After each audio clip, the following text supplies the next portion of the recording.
नमस्कार दोस्तों, आज बात करने वाला हूं अपील के बारे में। दोस्तों, अगर आपकी भी गाड़ी पकड़ी गई है तो घबराइए मत। अपील में जाके आप अमाउंट को रिफंड करा सकते हैं। यहाँ पे अपील कराया मैंने और ये अपील का ऑर्डर है, जिसके अंदर मैं आपको दिखाऊंगा कि क्या केस था और क्या ऑर्डर आया। यहाँ पे जो पेनल्टी लगाई गई थी 285 का अमाउंट रिफंड हो गया।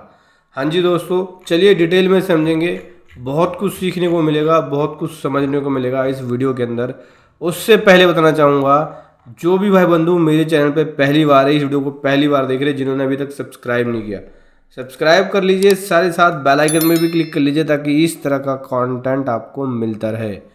सो दोस्तों, यहाँ पे जो ये केस है मैं आपको बता दूँ। यहाँ पे पार्टी जॉब वर्क करके माल वापसी लेके जा रही थी। मतलब बेसिकली एक जॉब वर्कर को दिया माल जॉब वर्किंग करने के लिए, जॉब वर्कर ने माल जॉब वर्क करके भेज दिया, लेकिन वहाँ के अकाउंटेंट ने बिल के ऊपर गलती से बिल टू शिप टू का एड्रेस डाल दिया बाय मिस्टेक। मतलब बिल टू और शिप टू एक ही पर्सन है, लेकिन उसने अलग अलग दो पर्सन की डिटेल डाल दी। बिल टू किसी और को दिखाया, शिप टू किसी और को दिखाया। हालांकि वो जो कंपनी है वो एक ही ऑनर की दो कंपनी है, लेकिन उन्होंने बिल के ऊपर बिल टू और शिप टू का एड्रेस अलग अलग कर दिया और दो अलग अलग कंपनी का नाम कर दिया। ठीक है, ये अकाउंटेंट के मिस्टेक की वजह से हुआ है।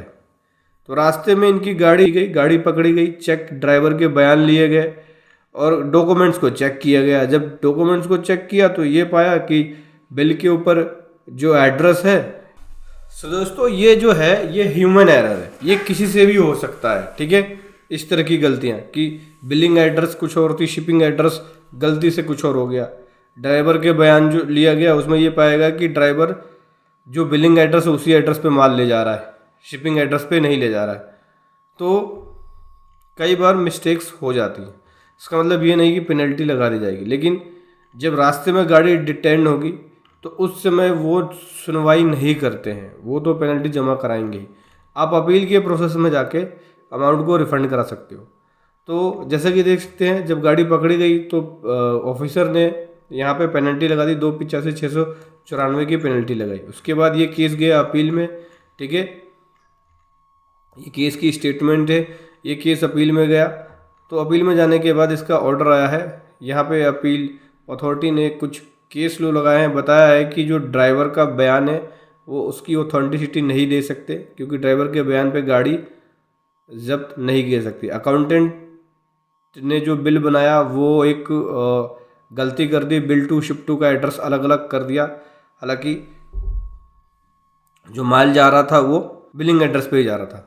और जो पार्टी है उसके पास प्रॉपर ईबे बिल है, प्रॉपर बिल है, प्रॉपर सारे डॉक्यूमेंट है, जोबर के चलान है। ये बिल GSTR 1 में भी आ रहा है, GSTR 2 में जो रॉ मेटेरियल खरीदा वो भी आ रहा है। पार्टी ने रिटर्न फाइल कर रखी, टैक्स पे कर रखा है। तो टैक्स चोरी करने की कोई भी इंटेंशन नहीं थी। ठीक है, यहाँ पे कुछ जजमेंट्स भी लगाए हैं, देख सकते हैं, ये कुछ जजमेंट भी लगाए हैं। इस जजमेंट के बेसिस पे जो अपील अथॉरिटी है, सर्कुलर नंबर 64 के अकॉर्डिंग, सर्कुलर नंबर 64 में बताया है कि अगर एड्रेस में कंसाइनर या कंसाइनी के एड्रेस में इनकरेक्ट हो जाता है, इनकरेक्ट एड्रेस मेंशन होता है, तो उस केस में जो नॉर्मल पेनल्टी है 1000 रुपये की पेनल्टी, 500 रुपये CGST और 500 रुपये SGST, यानी टोटल 1000 रुपये की पेनल्टी लगा के बाकी का अमाउंट जो है वो रिफंड कर दिया जाएगा। तो 1000 रुपये की यहाँ पे पेनल्टी लगाई जा रही है और 285 का अमाउंट जमा था। तो यहाँ पे 284 का जो अमाउंट है, 2,84,694 का अमाउंट रिफंड हो जाएगा। तो यहाँ बोल रहे हैं कि जो अमाउंट पेनल्टी के रूप में लगाया गया था वो 284,694 की कमी की जाती है। पेनल्टी कितनी लगाई थी, पेनल्टी मैं आपको दिखा देता हूँ। स्टार्टिंग पेज में ये पेनल्टी 285 की पेनल्टी थी। 1000 रुपये का जो अमाउंट है वो लगा के, छोटी मोटी पेनल्टी लगा के, और बाकी का अमाउंट यहाँ बोल रहे हैं कि इसको ये जो है इतनी पेनल्टी नहीं ले सकती, इतनी अमाउंट की कमी की जा रही है।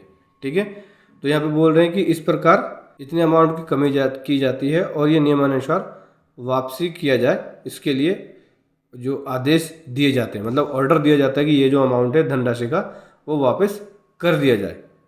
ठीक है, तो जहाँ पे गाड़ी पकड़ी गई थी, जिस अथॉरिटी ने आपकी गाड़ी पकड़ी थी, वो अथॉरिटी को यहाँ पे ऑर्डर दिया जा रहा है कि भाई ये अमाउंट जो है, जो आपने पेनल्टी के रूप में लगाया, ये अमाउंट रिफ़ंड कर दिया जाए। तो बेसिकली देखो क्या है, अगर गाड़ी पकड़ी जाती है और पेनल्टी लगाई जाती है तो आप रिफ़ंड करा सकते हैं अपील के प्रोसीजर में जाके। आप चाहे तो हमारी पेड प्रोफेशनल सर्विसेज ले सकते हैं अपील के लिए, जहाँ पे आपको बेस्ट प्रोफेशनल के द्वारा ये सर्विसेज दी जाती है। अगर पेनल्टी लग जाती है तो घबराए मत, हमारे बेस्ट प्रोफेशनल्स इस तरह की अपील के केसेस में आपका अमाउंट रिफंड करा देंगे। पेड सर्विसेज का लिंक वीडियो के डिस्क्रिप्शन में। तो समझ गए। तो अगर रास्ते में गाड़ी पकड़ी जाती है और बिल के ऊपर, चालान के ऊपर कोई मिस्टेक्स है और आपके पास प्रॉपर ईवे बिल है, सारे डॉक्यूमेंट्स है, कोई आपकी टैक्स से चोरी की इंटेंशन नहीं थी, आपने जीएसटीआर उनमें वो बिल दिखाया, जो भी रॉ मटेरियल खरीदा वो जीएसटीआर 2A में आ रहा है, जो भी गाड़ी में लोड था माल उसकी काउंटिंग प्रॉपर है, बिल से मैच हो रहा है, सब कुछ ओके है, तो उस केस में आपके ऊपर 200% की जो हैवी पेनल्टी लगती है वो नहीं लगेगी। माइनर पेनल्टी लगा के अमाउंट को रिफंड करा सकते हैं। आपकी गाड़ी तभी छूटेगी जब पेनल्टी भरेंगे। तो अगर पेनल्टी लग जाती है तो पेनल्टी भर दो, बाद में आप अपील करा के उस अमाउंट को रिफंड ले सकते हो। जैसे कि इस केस में हुआ, 1000 रुपये की माइनर पेनल्टी लगा के पूरा का पूरा अमाउंट रिफंड हो गया है। तो दोस्तों ये था एक कमाल का केस जो आपके सामने लेकर आया। वीडियो कैसी लगी ज़रूर बताएं। Thank you so much. जय हिंद, वंदे मातरम।